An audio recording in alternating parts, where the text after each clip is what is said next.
Bismillahirrahmanirrahim. Ibu, kalau kita bicara tentang Rasulullah Sallallahu Alaihi Wasallam, ternyata segala tindak tanduk Rasulullah itu ada pedomannya. Pedomannya adalah Al-Quran. Sampai ketika Sayyidatina Aisyah ditanya, apa akhlak Nabi? Maka Aisyah menjawab, kana khuluquhul Quran. Akhlak Nabi itu adalah Al-Quran. Jadi akhlak itu bukan hanya ucapan.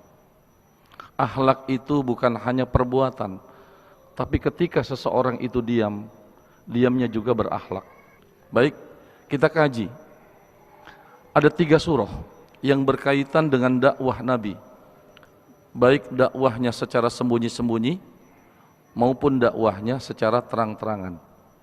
Yang pertama, turunnya surah Al-Alaq 1 sampai dengan 5. Ya. A'udzubillahi minasyaitonirrajim. Bismillahirrahmanirrahim. Iqra' bismi rabbikal ladzi khalaq. Khalaqal insana min 'alaq. Iqra' wa rabbukal akram. Allazi 'allama bil qalam. 'Allamal insana ma lam ya'lam.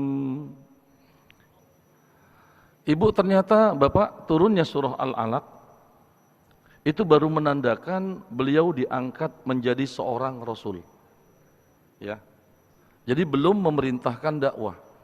Jadi setelah turun ayat ini, beliau itu resmi diangkat oleh Allah menjadi penutup dari 124.000 nabi, menjadi penutup dari 313 Rasul. Bahkan beliau menjadi penutup dakwah dari semua nabi-nabi dan Rasul yang lebih dahulu diutus oleh Allah Subhanahu wa Ta'ala. Kapan sih Allah memerintahkan kepada Rasulnya untuk berdakwah? Ternyata ada aturannya. Setelah turun surah Al-Muddathir ayat 1 sampai 7, surah Al-Muddathir 1 sampai 7, maka melalui turunnya ayat ini Allah Subhanahu wa Ta'ala perintahkan Nabi untuk berdakwah, tapi dakwah yang dilakukan Rasul saat itu masih sebatas ad-da'watu sirron. Jadi kapan dakwah dilakukan secara sembunyi-sembunyi? Setelah turun surah Al-Muddathir 1 sampai 7. Ya ayyuhal muddathir qum fa'anzir wa rabbaka fakabbir wa thiyabaka fatahhir warrujza fahjur wa la tamnun tastakthir wa lirabbika fasbir.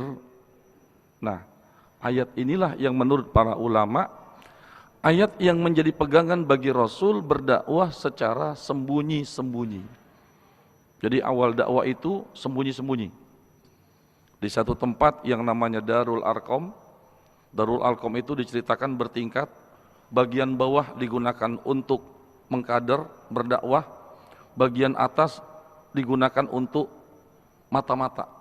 Jadi kalau ada orang lain itu mendekat, yang atas itu teriak, ada orang datang. Jadi yang di bawah berhenti. Karena masih terbatas ad-da'watu sirron, dakwah sembunyi-sembunyi. Nah, sedangkan ketika Rasulullah mulai berdakwah, dakwahnya masih sembunyi-sembunyi. Karena dakwah sembunyi-sembunyi, maka hasilnya pasti belum memuaskan. Enggak banyak orang yang kenal dengan Islam. Maka akhirnya Allah turunkan surah Al-Hijr ayat 94 yang menandakan babak baru. Fasda bima tu'maru wa'arid 'anil musyrikin. Ayat ini yang menjadi landasan Rasulullah berdakwah secara terang-terangan.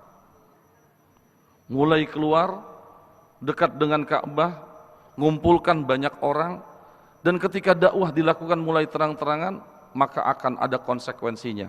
Apa konsekuensinya? Ada orang yang ikut kemudian menjadi pengikut setia Rasulullah. Ada orang yang tidak ikut bahkan menjadi penentang dakwah Rasulullah. بسم الله الرحمن الرحيم